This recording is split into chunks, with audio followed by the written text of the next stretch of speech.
नमस्कार दोस्तों, इसमें कोई डाउट नहीं होना चाहिए कि आज के डेट में भारत के अंदर मेडिकल इमरजेंसी जैसे हालात हैं। ये मैं नहीं कह रहा हूं, सुप्रीम कोर्ट का खुद बयान था। तो यहां पर एक बात तो क्लियर है कि जो शॉर्टेजेस हैं, चाहे ऑक्सीजन हो, किसी भी चीज की कमी हो, वो आज हमको भारत के अंदर देखने को मिल रही है। अगर ऐसा नहीं होता तो शायद हम बाकी देशों से इस समय मदद नहीं ले रहे होते। लेकिन यहां पर सोल्यूशन क्या है? हमने प्रॉब्लम्स की बात कर ली, काफी सारी चीजों की चर्चा हो रही है, तो यहां पर प्रैक्टिकल सोल्यूशन क्या होगा? तो इसको लेकर मेडिकल ट्रायज के बारे में अक्सर बात की जाती है। यहां पर आप देख सकते हो, टैकलिंग इंडियाज ऑक्सीजन इमरजेंसी, इस तरह के आर्टिकल्स बार बार लिखे जा रहे हैं। तो ऑक्सीजन शॉर्टेज को करने के लिए, यहां पर उसके प्रॉब्लम को सॉल्व करने के लिए किस प्रकार का काम किया जा सकता है, यह कहीं ना कहीं आपको सोल्यूशन मिलेगा मेडिकल ट्रायज के अंदर। तो ये एग्जैक्टली होता क्या है, वर्क कैसे करता है, क्या भारत के अंदर इसको इंप्लीमेंट किया गया है, इंटरनेशनली इसका रिस्पॉन्स कैसा है, पिछले साल यूरोपियन यूनियन में इसका किस तरह से यूज किया गया था, हर एक चीज को हम जानेंगे। चलिए आगे बढ़ते हैं। मैं हूं अंकित अग्रवाल और अपडेट के लिए आप मुझे फॉलो कर सकते हैं इंस्टाग्राम, फेसबुक और ट्विटर पर। मेरे लेक्चर की हर पीडीएफ आपको फेसबुक पर तो मिलेगी, प्लस साथ में आप मेरा टेलीग्राम चैनल ज्वाइन कर सकते हैं by searching Ankit Agarwal official. और जैसा कि आपको पता है, यूपीएससी के एग्जाम्स आने वाले हैं। अगर आप अपनी प्रिपरेशन कर रहे हो इस साल, अगले साल जब भी, तो आप हमारे कोर्स को ज्वाइन कर सकते हैं, जहां पर आपको कॉम्प्रिहेंसिव वे में स्टैटिक, करंट, हर एक चीज एक जगह उपलब्ध करा दिया जाता है। चलिए देखते हैं एग्जैक्टली हम डिस्कस क्या कर रहे हैं, क्योंकि काफी लोगों को शायद अभी समझ भी नहीं आ रहा होगा कि ये मेडिकल ट्रायज है क्या। डोंट वरी, धीरे धीरे करके आपको सब कुछ चीजें क्लियर हो जाएंगी। तो यहां पर एक सबसे बड़ी जो प्रॉब्लम हो रही है वो ये है कि जिस प्रकार से कोविड के केसेस बढ़ते जा रहे हैं, तो यहां पर ऑब्वियसली बात है, उसमें से कुछ ऐसे पेशेंट्स होंगे जिनको हॉस्पिटलाइजेशन की जरूरत पड़ेगी, और हो सकता है कि कुछ उसमें से ऐसे भी हों जिनको उतनी जरूरत नहीं है, लेकिन फिर भी क्या होता है कि एंग्जाइटी हो जाती है। जब पता चलता है कि खुद को कोविड है तो आप हॉस्पिटल्स की तरफ भागने लगते हो। तो इन सारे सिनेरियोज में क्या है कि जिसको उतनी आवश्यकता नहीं है ऑक्सीजन की, फिर भी इसको देखते हुए आज के डेट में हमें ऑक्सीजन की शॉर्टेज देखने को मिल रही है। तो इस पर्टिकुलर समय में आवश्यकता है कि हमारे पास जो भी रिसोर्सेज अवेलेबल हैं, जितना भी लिमिटेड रिसोर्सेज हैं, उसको सही ढंग से यूज किया जाए, तभी हम जो प्रीशियस लाइफ है उसको बचा पाएंगे। अदरवाइज जो डेथ का आंकड़ा है वो हर टाइम आपको ऊपर जाते हुए देखने को मिलेगा। तो बेसिकली मैं यहां पर यह कहना चाह रहा हूं कि उन पेशेंट्स को सबसे पहले ट्रीटमेंट देना चाहिए जिनको ट्रीटमेंट देने से कुछ लाभ होगा। ऐसा नहीं होना चाहिए कि जो पेशेंट्स ऑलरेडी काफी ज्यादा प्रॉब्लम में है, मतलब कि कई बार आपने देखा होगा ना कि पेशेंट्स को सिंपली यहां पर वेंटिलेटर्स पर कहीं पर रखा हुआ है किसी प्रकार से चलाने के लिए, उसकी हालत बहुत ज्यादा गंभीर है, मतलब वो बच नहीं सकता, इट इज ऑलमोस्ट इंपॉसिबल कि वो बच जाए। फिर भी यहां पर जो रिसोर्सेज हैं हम उसकी तरफ डाइवर्ट करते जाते हैं। तो यहां पर आज के डेट में क्या है कि हमें उसके ऊपर फोकस करना है कि जो पेशेंट बहुत ज्यादा क्रिटिकल है, जो बहुत ज्यादा समस्या में, अगर हम उसको ट्रीटमेंट दे पाएंगे तो कहीं ना कहीं वो बच सकेगा। तो इस तरह की जो लाइफ्स हैं वो हमें बचाने की जरूरत है। तो और स्पेशली क्या होता है, वॉर के समय, डिजास्टर के समय, इस तरह के अक्सर सिचुएशन में, और आज का जो समय है वो वॉर और डिजास्टर से कम नहीं है। और यहां पर जो हमें प्रोटोकॉल फॉलो करना चाहिए इस समय, इस पर्टिकुलर मेथोडोलॉजी को कहा जाता है ट्रायज। तो एग्जैक्टली है क्या मेडिकल ट्रायज का मतलब क्या होता है? देखिए यहां पर क्या होता है ना कि जो पेशेंट है उसको प्रायोरिटाइज किए जाते हैं। एक सपोज हॉस्पिटल है, यहां पर बहुत सारे पेशेंट्स आते जा रहे हैं, उस हॉस्पिटल्स के अंदर बेड की संख्या सिर्फ 100 है और यहां पर 1000 पेशेंट जमा हो गए हैं उस हॉस्पिटल के बाहर। तो यहां पर क्या है कि जो प्रायोरिटाइज करना है हमें ट्रीटमेंट को based on the severity of condition, मतलब उस पेशेंट का सिवियरिटी कैसा है, उसके रिकवरी के चांसेस कैसे हैं, इस तरह के पूरे चीजों को देखकर यहां पर जो मेन ऑब्जेक्टिव होता है वो ये है कि हम जीवन कैसे बचा पाएं। तो बेसिकली इसके अंदर अगर आप देखोगे जो सबसे स्ट्रिक्टेस्ट फॉर्म होता है, देखो ट्रायज में क्या होता है कि यहां पर कई प्रकार से आप चीजों को बना सकते हो, प्रायोरिटाइज कर सकते हो, लेकिन जो बहुत स्ट्रिक्ट क्लासिफिकेशन है कि किस तरह से हमें पेशेंट्स को बांटना है, ये 3 प्रकार से किया जा सकता है। सबसे पहला यहां पर वो पेशेंट्स हैं जिनको आप कितना भी ट्रीटमेंट दे दो आप उसको बचा नहीं पाओगे। ये सेकंड वाला जो आप देख रहे हो ना यहां पर, तो आप उस पेशेंट्स को कितना भी ट्रीटमेंट दे दो आप उसको बचा नहीं पाओगे। फिर होते हैं कुछ पेशेंट जिनको यहां पर ट्रीटमेंट की आवश्यकता नहीं है, मतलब आप उनको ट्रीटमेंट दो नहीं दो उनकी जीवन वैसे भी बच जाएंगे। वो कुछ ऐसे पेशेंट्स होते हैं, वो एंग्जाइटी के कारण, कोरोना हो गया, वो बाहर जा रहे हैं, हॉस्पिटल में भर्ती होना चाहते हैं, लेकिन उनको ऐसा कुछ होगा नहीं, बट जस्ट माइंड का काफी ज्यादा इसमें काम आता है किस तरह से आप कंट्रोल करते हो। फिर जो तीसरा है वो सबसे इंपॉर्टेंट है, यहां पर बोला जाता है कि उन पेशेंट्स को तुरंत आवश्यकता है ट्रीटमेंट की, केयर की बहुत ज्यादा आवश्यकता है, जिसकी वजह से एक पॉजिटिव डिफरेंस आ सकता है उसके लाइफ में। तो ये क्या है ना, ये जो मैंने आपको क्लासिफिकेशन बताया 3 पार्ट में, ये सबसे स्ट्रिक्ट क्लासिफिकेशन है ट्रायज का, ठीक है। लेकिन यहां पर 2 तरह के ट्रायज बेसिकली एक बोले जाते हैं, एक होता है सिंपल ट्रायड, दूसरा होता है एडवांस ट्रायड। देखो सिंपल ट्रायज में क्या होता है कि सपोज मैं कहता हूं कहीं पर डिजास्टर हो गया, अर्थक्वेक हो गया, ठीक है। अर्थक्वेक में आपने देखा कि बहुत सारे लोग मारे गए। एक इंसिडेंट का साइट है, हिमालयन रीजन है, वहां पर बहुत सारी लोग इंजर्ड पड़े हुए हैं। तो वहां पर बेसिकली क्या होगा, उसको 2 तरीके से बांट दिया जाएगा।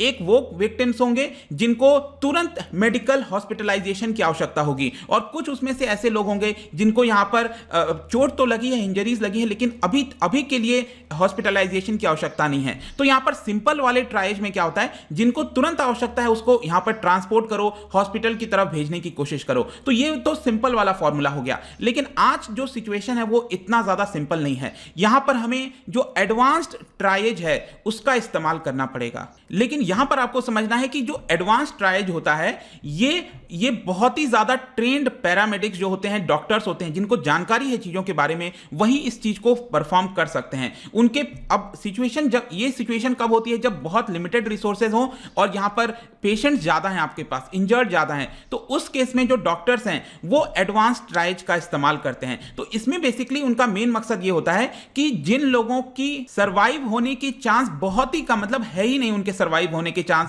तो उनके ऊपर रिसोर्स खर्च करने के बजाय यहां पर जो रिसोर्सेज हैं उनके ऊपर यहां पर डाइवर्ट कर दो, जिनको बहुत ज्यादा इंजरी हो रखी है, और अगर हम उनको ट्रीट करेंगे तो यहां पर उनके बचने के चांसेस हो जाएंगे। तो बेसिकली इसके अंदर क्या होता है ना, जो एडवांस्ड वाला है इसको 5 कलर में बांटा जाता है। 5 कलर कौन कौन से हैं, ब्लैक हो गया, रेड हो गया, येलो हो गया, ग्रीन हो गया और व्हाइट हो गया। तो अगेन इसमें भी उसी तरह से चीजों को बांटा गया है। सपोज हम ऑक्सीजन का एग्जांपल लेते हैं, तो ब्लैक वाले के अंदर वो पेशेंट्स आएंगे जिनको आप ऑक्सीजन तो प्रोवाइड कर रहे हो, लेकिन उस ऑक्सीजन का कुछ फायदा होने वाला नहीं है। वो पेशेंट्स की मृत्यु एकदम ऑलमोस्ट तय है। लेकिन ये आपको समझना है कि वो डिसाइड कौन करेगा, वो बहुत ही ज्यादा जो ट्रेन डॉक्टर्स होते हैं, पैरामेडिक्स होते हैं, वही इस तरह की चीजों को डिसाइड कर सकते हैं। तो यहां पर ब्लैक वाले में क्या होता है कि उनको ऑक्सीजन नहीं देना है। यहां पर पैलिएटिव केयर जो होता है, पैलिएटिव केयर, जिसमें पेन किलर्स वगैरह दिया जाता है ताकि जो पर्सन पीड़ित है उसको यहां पर दर्द बहुत ज्यादा ना हो, तो पेन किलर्स वगैरह देकर काम चला दिया जाता है।